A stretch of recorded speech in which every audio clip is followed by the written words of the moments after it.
What an amazing day.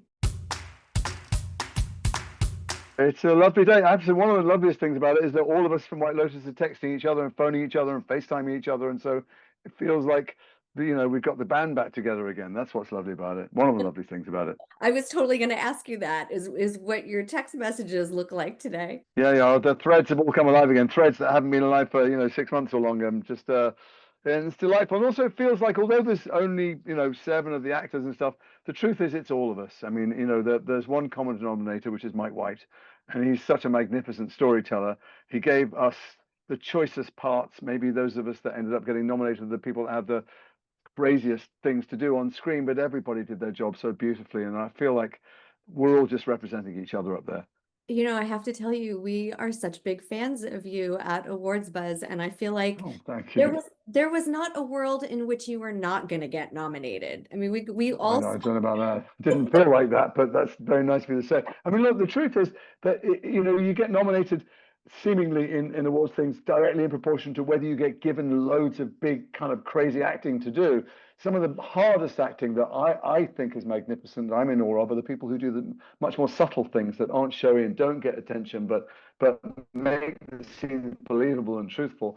I had this massive kind of five-course banquet that Mike White gave me to do, which is to go from this awful selfish capitalist pig to have this kind of enlightened spiritual guru through and pass through suicide and homicide and drug addiction and all the stuff in between. It was like every part I've ever played and all the Shakespearean leads combined. So it's an odd thing, but awards, but they're often nominated at least. The more kind of show-offy stuff you get to do, but I thought that everybody in it was just beautiful. Well, you are an incredible actor and you're so versatile. So seeing you in this Thank you. role and hearing you talk about it, I mean, going to places that you hadn't gone to before, you said it Yeah, was yeah. the saddest you had ever been as an actor. I want to touch on that a little bit and just kind of, I guess we'll start with working with Mike and how he really elevated your performance with that. Well, I think mostly what he does well is write so brilliantly and cast, and then set you free. You feel so empowered by him. What he doesn't do is intimidate with how brilliant an actor he is, because of course he could have played my part and everyone else's part so well. You can see it just occasionally when he's directing, when he runs through the scene in his head and then comes over and makes a suggestion. You want to go, see that thing you were doing in the corner? Just do it for me, because it was so good. But he writes things that are so human. Doesn't write to. He's not being schematic. He's not kind of nobody's symbolic or representative of anything. It's almost like the characters speak to him and surprise him, and he's not trying to make a point with anybody. And so he cast me. It's a gift to give someone this horrendous journey to go through that Tim goes through. And you're right. I did say I was sad because there's sometimes occasionally you can sketch the outside of a part and it works for whatever you're doing, but sometimes you have to go deep, and the camera can tell when you're lying. And the standard of acting and writing in Mike's shows is so brilliant that you know that you have to be honest.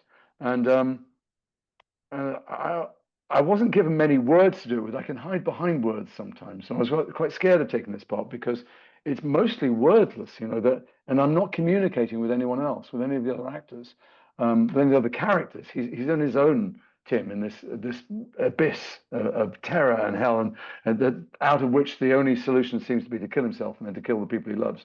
So I had to find what as close as I'm ever going to get to that. It's not that I'm not going to pretend some weird magical alchemic transformation comes. I'm always Jason the actor, but as much as possible, I'm trying to make that true for myself. And he's just very gentle and aware of how to make that possible on a set. And so are the other actors. They're all respectful, and so are the crew. And I like to have a laugh. Like I go for the cheap gag whenever I can. But when it needed it, when I'm meant to be suicidal or when something terrible is meant to be happening, you can feel people giving you the space respectfully. And Mike does this brilliant thing directing. And weirdly, my 19-year-old daughter, who directed her first play last year at college, does the same thing. I was around her and someone said to her, "How do you direct actors?" She said, "Well, it's always the same, isn't it? It's a compliment sandwich." And he comes out from behind the monitor, and the first words out of his mouth are all praise for everybody. He goes, "Awesome, great, neat. That was awesome. Um, cool. Let's go again." It just makes it seem like he believes everything you're doing and likes it. And then he walks away and then just casually throws over his shoulder, possible suggestion you can take or leave. But I twigged very early on that these were absolute pearls of wisdom and solid gold. But you just throw it away and go, is there any world where maybe he was like, is he and then the next words out of his mouth are things you should absolutely do verbatim, and in fact even take his line readings. Um, but he's already buoyed you up by supporting you and telling you take as much time and space. And also, although he's a brilliant writer, he lets you go off piece. Do you want to say something else? Do something else? React differently? Move somewhere else? That's fine. If it's coming from you and it's a truthful urge, it's fine for you to go off piste. And then he'll also shout out from behind the monitor, just, hey, why don't you try and persuade her to do? Why don't you get angry? And you go, oh, okay. And you kind of let him into the process because he's earned it and you want him in there with you. So it was a really unique way he has of empowering you and helping you and coaching you and sharing it with you, I think. How different was he from when you read him on paper to when you actually brought him to life? So much. I mean, so much because when you read something that's that well written, you never know what someone's going to be like, frankly. I've worked with writer directors before. Sometimes they want, a semicolon to be a semicolon, not an ellipse. So, ellipsis. So, I did some West Wings, and like you had to act in the right font, whereas with Mike, he's so unprecious about it. He takes his writer hat off and he puts his director hat on, and then he gives ownership of it to you, to the actors, not just me, to all of the actors, and wants suggestions and is happy to incorporate them. He's texting you at 2 o'clock in the morning or 5 o'clock in the morning or on a Sunday, and he'll take the text back. And I made a contribution. I remember particularly the phone calls. All the phone calls were ended up being very different from the first versions I read. They were great, the first versions, but I had some suggestions. He went, "That's better. Let's do that." The most talented people I've ever met are secure enough in their talent to be completely collaborative. It's the ones that are insecure often betrays a kind of lack of talent, or the brilliant people. And Mike is truly brilliant at his job. Is so open to ideas because he's not threatened by it, and it's just a joy. And so yeah, it was very different being on the set from how I had imagined it. Yeah. Was But there also, you're helped by numbers of other things. One is being in Thailand. Like you don't have to imagine. It's not a green screen. It's not AI. Like you really are somewhere. It's insanely hot. But also, if you look in the eyes of the people you're meant to be dealing with. So Patrick, Sam, and Sarah Catherine played my children. I kind of, this is really creepy. I kind of fell in love with them in the first month that I was there. We didn't shoot that much. We spent a lot of time together, hanging out together. And they are all such darling people. And I'm so proud of the work they did. And I think they're great in the show. But it wasn't hard to love them as my kids and to feel despair and terror for what was coming for them because I just felt close to them. And Parker, playing my wife, she was living in a villa with the women. I didn't spend much time with her. But of course, Tim is completely estranged from Victoria. She's out of her head on drugs. He doesn't really connect with her. So I'm not really connecting on screen with Parker either. And she feels like she's in another planet. For all of us, the kids think their mother's a lunatic and a drug addict. So, um, you're helped enormously by the other actors. And really, it's all what everything the other actors do is help your imagination. I think that it's just such a testament of why you had so many nominations because the way I mean that I is agree. such a beautiful thing as an actor getting to play with a group of people that you No, actually I love. agree. I mean, first of all, it's cast really well. I'll tell you who doesn't get credit so much. The casting director is fantastic. And Dave Bernard, who is Mike's partner in crime and producer of this, actually has a big creative input on casting. Certainly did with me, because I know the part was offered to somebody else. God bless him who turned it down. And then Dave said, "What about Jason Isaacs? He'd just seen me in Death of Stalin." What the overlap is, I've no idea, but ours is not a reason why. I'm thrilled that he did and brought me to Mike's attention. But so when you write it that well and you cast it that well, that's a lot of your job done. And Mike is not a guy that wastes words. There's a lot of younger, maybe or more directors who feel they've got to talk themselves or talk the actors into the part. And he writes quite sparsely, Mike. He's not writing all the background story. He doesn't write any exposition. It's so economic what he writes, and it's all you don't have to work that hard to imagine the 99% of the inner iceberg that manifests in the 1% that the audience see because the clues are there so brilliantly laid out. He'll talk about that if you want, but he's happy not to. He's happy to just leave you and trust that you're going to do that work and come up with that stuff. And if he likes it, he likes it. And it's just you feel so supported by him. And I tell you what, one lovely thing about him that people may not know, when we got together at the, I think it might have been the finale screening or something, we were sitting there and we were talking about the show, and obviously it had gone down really well, ridiculously well all over the world.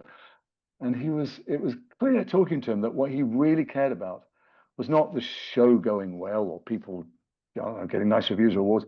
Did everybody have a good time? He felt really responsible that everyone was away from home for a long time. Did they enjoy themselves? You can sense that when he's directing as well. He wants it to be a pleasure. And I'm a huge tennis nut. I go to all the tournaments, I watch all the tournaments. We just had Wimbledon, for those people who don't know. And Carlos Alcaraz has changed tennis. We thought that the era of the geniuses was over and we'd have to wait a long time because Federer, Djokovic, and Nadal are basically done. Federer and Nadal retired, Djokovic is all but. And then Carlos Alcaraz came along and he brings joy and relish to the game. And Mike brings joy to the set. He's having a great time. If you do something he likes, and it might be something sick or terrible, he's shrieking behind the camera, often at the sickest, terrible things, and it's infectious. And that it just it lifts the whole, it lifts the entire crew and the cast. That is such a beautiful thing. It just makes me love the show that much more when I hear just the passion. How he does it, I don't know. By the way, it's a Sisyphean task. Like, he did 7 months shoot, but he's prepping for months. He's directing every scene, every moment. He's on top of every character's journey. And by the way, on the days off, he's writing little bits and tweaking things and sending to you, thinking about how things cut, going into the edit. Movie directors don't do it for that long. People who direct epic movies don't do it. He did it nonstop and then he edited forever. He's a superhuman. It's not surprising that he does reality shows and stuff. He has the stamina of a god. Okay, so I have to ask you, who else in this Emmy world now are you rooting for? Oh, all of my compatriots. I mean, I'm rooting for the people in my category. I thought Walton and Sam were fabulous. I'm rooting for the people who didn't get nominated. I know that in the ladies category, there's Amy Lou and Natasha and Carrie and Parker. I mean, I'm a fan of everybody in the show. I was sold on the show. To remember, you only shoot your bit. So the other bits I hadn't seen. I watched it like everybody else and I don't know, fell in what? In magnetism with it. It's not even fell in love with it. I couldn't wait to see what they were doing, particularly my children, who I became closer. And I knew some of them had to wait 6 or 7 episodes for the bit that kind of was the turn for their characters. Sarah Catherine had to wait 8 episodes till she comes back from the monastery and starts crying and goes, "I'm a princess. I actually really like being rich and I want to live the spoiled life." And she waited 8 episodes before she absolutely crushed that scene. But Patrick too. Patrick, people were saying things about that he was like Jake Lacey in the first season, comparing him to other characters, and he wasn't that. He gets to episode 7, I think, before he had his chance to shine and say to his dad, "I'm nothing. I'm nothing without you. If you're not successful, my life has been a waste of time." And you realize all this braggadocio, all that kind of, trying to pick girls up. He didn't pick any girls up. They're not interested in him. They see right through him. And then Sam Nivola, who's not going to get an award nomination because it wasn't showy, did such brilliantly subtle work. So who am I rooting for? Those three didn't get nominated. I love the stuff they did, but I love the stuff everybody did in the show. I'm so lucky to have been in it. I feel like I won the lottery getting the part in the first place and getting to be in it. And this thing is just the icing on the cherry on everything. I love that. I love that so much. Okay, lastly, if you were to choose any cast member to be with you in a real life White Lotus resort, who would it be? Well, I mean, I'm married. I don't think I'd be choosing anybody else to be hanging out with. I don't think, I'm not sure what the appropriate question to that is that doesn't get me cancelled or killed. So I think it would be my wife. She wasn't a cast member, but she did pass by in the background a couple of times. Perfect. See? You know what? I loved Scott. I thought Scott was pretty special to hang out with. He's a pretty interesting life he's had, Scott Glenn. Uh, I saw him in the gym one day. He's in his 80s. He had these 2 sticks, and I thought they were maybe walking sticks. No, they're some kind of Filipino fighting sticks. And I said, and he was a Marine combat instructor. I said, "Have you ever used them?" He went, "Yeah." I said, "Do they work?" He went, "Yeah." Maybe Scott's a good guy to hang out with because White Lotus is a pretty dangerous place. People leaving the body bag, you may have noticed. Maybe I want Scott standing around with his sticks. Right? Not a bad person to have by your Yeah. side, I feel like. Jason, it was such an absolute pleasure. Congratulations No, thanks. on your Emmy nom. Thanks very much. The thing that was lovely about it, it means I get to go to the ceremony, which means I get to see lots of my friends again and celebrate how lucky we were to be in Thailand and how lucky we will be to be there in September. Fantastic. Well, we're rooting for you. Thanks very much. Be Yeah. great. Yeah. Hopefully I'll have a good night. Whatever happens, I can't wait for the award bit to be over because I don't really like being in competition with my friends. It's not a comfortable feeling for any of us. But you know, whoever wins, the other people in the category are amazing actors. I was a huge Severance fan. I think all of those actors are utterly brilliant. I can't quite believe that my name is on this. It reminds me of Harry Potter. When I first went to Harry Potter, and they give you a call sheet on a set. They give you a call sheet, which is the name of everyone working that day and what the scenes are. And I'd see my name and it'd be alongside Michael Gambon and Ken Branagh and Maggie Smith and Emma Thompson and Jim Broadbent. And I'm like, I couldn't believe my name was printed on the same piece of paper. And I feel somewhat the same about the nominees in my category. So, Oh, you are fantastic. We all love you. okay. We can, Thanks so much. that's for sure. Great. Thanks so much. Lovely to see you. Yes, you too. I'll see you in September, hopefully. Yes, yes, Bye. absolutely. Bye. Bye.